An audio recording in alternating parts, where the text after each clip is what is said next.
നമസ്കാരം. മലയാളി വാർത്തയിലേക്ക് സ്വാഗതം. കേരള യൂണിവേഴ്സിറ്റി മുൻ വൈസ് ചാൻസലറും Amrita Vishwa Vidyapeetham school of physical science ഡീനുമായ ഡോക്ടർ വി.പി. മഹാദേവൻ പിള്ള അന്തരിച്ചു. 68 വയസ്സായിരുന്നു. ഇന്ന് രാവിലെ 9 മണിയോടെയായിരുന്നു അന്ത്യം. എറണാകുളം അമൃത ആശുപത്രിയിൽ ചികിത്സയിലായിരുന്നു അദ്ദേഹം. പത്തനംതിട്ട സ്വദേശിയായിരുന്ന അദ്ദേഹം തിരുവനന്തപുരം ഉള്ളൂരിലാണ് അദ്ദേഹം താമസിച്ചു വരുന്നത്. തിങ്കളാഴ്ച രാവിലെ 8 മണിക്ക് കൊച്ചി അമൃത ഹോസ്പിറ്റലിൽ നിന്നും അദ്ദേഹത്തിന്റെ മൃതദേഹം തിരുവനന്തപുരത്തേക്ക് കൊണ്ടുവരും.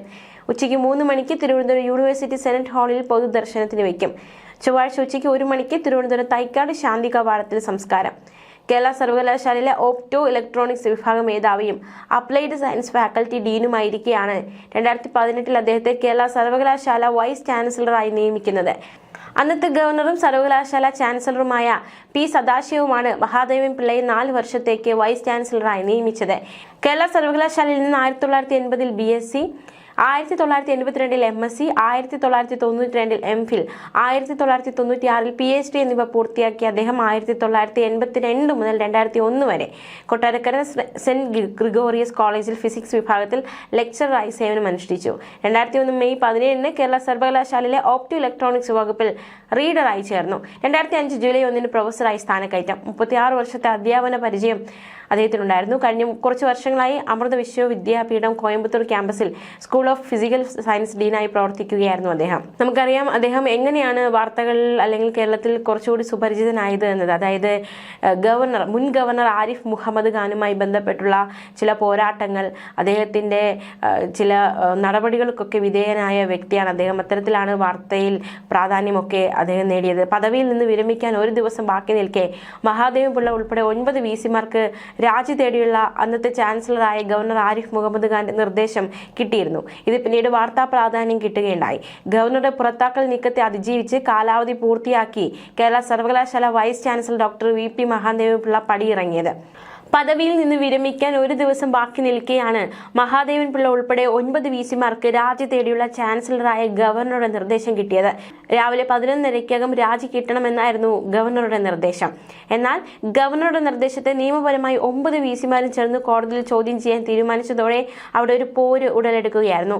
രാജിവെച്ചില്ലെങ്കിൽ VC-മാരെ ഗവർണർ പുറത്താക്കുമെന്ന അഭ്യൂഹം പരക്കുന്നതിനിടെയാണ് VC-മാരുടെ അഭിഭാഷകരുടെ അപേക്ഷ പ്രകാരം അവധി ദിവസമായിട്ടും ഹൈക്കോടതി പ്രത്യേക സിറ്റിംഗ് നടത്തി കേസ് പരിഗണിച്ചത്.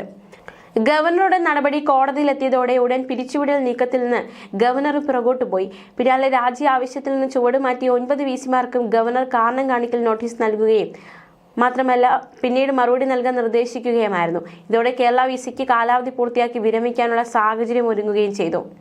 മാത്രമല്ല മുൻ രാഷ്ട്രപതിയായിരുന്ന രാംനാഥ് കോവിന്ദിനെ ഡിലീറ്റ് നൽകാനുള്ള ഗവർണറുടെ നിർദ്ദേശം നിരസിച്ചതിന് കേരള VC-ക്കും സർവകലാശാലയ്ക്കുമെതിരെ ഗവർണർ രംഗത്ത് വന്നതും വളരെ വാർത്താ പ്രാധാന്യം നേടിയിരുന്നു. VC-ക്കെതിരെ വ്യക്തി അധിക്ഷേപത്തിന് വരെ ഗവർണർ മുതിർന്നിരുന്നു. 2018 ഒക്ടോബർ 23-നാണ് കേരള സർവകലാശാല VC-യായി മഹാദേവൻ പിള്ള നിയമിതനായത്. കേരള സർവകലാശാലയെ നാഷണൽ അസസ്മെന്റ് ആൻഡ് അക്രഡിറ്റേഷൻ കൗൺസിലിന്റെ ഉയർന്ന ഗ്രേഡിംഗായ A++ നേട്ടത്തിൽ എത്തിക്കുന്നതിന് നേതൃപരമായ പങ്ക് വഹിച്ചാണ് അദ്ദേഹം പടിയിറങ്ങിയത്. പദവിയിൽ നിന്ന് വിരമിക്കുന്നതിന് ഏതാനും ദിവസം മുമ്പാണ് അദ്ദേഹം കേരള സർവകലാശാല ഒപ്റ്റോ ഇലക്ട്രോണിക്സ് വിഭാഗം വികസിപ്പിച്ചെടുത്ത സുരക്ഷാ ഹോളോഗ്രാം സാങ്കേതിക വിദ്യയുടെ ആധികാരിക പരിശോധന രീതിക്കും ഉപകരണത്തിനും പേറ്റന്റ് കിട്ടിയത്. VC മഹാദേവൻ പിള്ളയുടെ നേതൃത്വത്തിൽ നടത്തിയ ഗവേഷണത്തിനായിരുന്നു പേറ്റന്റ്. പദവിയിൽ നിന്ന് വിരമിച്ചതോടെ ഗവർണറുടെ പിരിച്ചുവിടൽ ഭീഷണിയിൽ നിന്നും കാരണം കാണിക്കൽ നോട്ടീസിൽ നിന്നും അദ്ദേഹം ഒഴിവാവുകയും ചെയ്തിരുന്നു.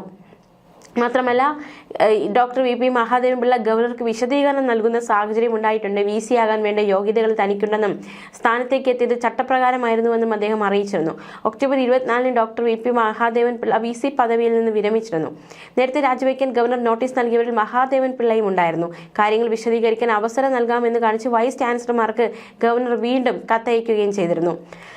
മാത്രമല്ല ഈ വി.പി. മഹാദേവൻ പിള്ളയുടെ കൈയക്ഷരത്തെ വരെ മുൻ ഗവർണർ വിമർശിക്കുന്ന സാഹചര്യം ഉണ്ടായിട്ട് അതിന് അദ്ദേഹം തക്കതായ മറുപടി നൽകുന്ന സാഹചര്യം, അത്തരത്തിലൊരു മുൻ ഗവർണർ VC പോരാട്ടം ഒക്കെ നമ്മൾ കണ്ടതാണ്.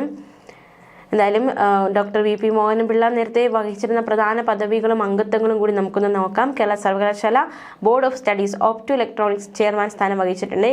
കൊച്ചിയിലെ CUSAT Periyar university, Alagappa university, Pandit Ravishankar Shukla university തുടങ്ങിയ വിവിധ സർവകലാശാലകളിലെ ബോർഡ് ഓഫ് സ്റ്റഡീസ് അംഗമായിരുന്നു. സർവകലാശാലയുടെ senate academic council, applied science and technology faculty എന്നിവയിൽ അംഗമായി പ്രവർത്തിച്ചിട്ടുണ്ട്. ജർമ്മനിയിലെ Karlsruhe university of applied സയൻസസിലെ അതായത് institute of sense forensics and information science അവിടെ വിസിറ്റിംഗ് പ്രൊഫസറായിരുന്നു. Material research society of India, Indian science congress association തുടങ്ങിയ പ്രമുഖ സ്ഥാപനങ്ങളിൽ ലൈഫ് മെമ്പർഷിപ്പും അദ്ദേഹത്തിനുണ്ടായിരുന്നു. ന്യൂസ് ഡെസ്ക് മലയാളി വാർത്ത.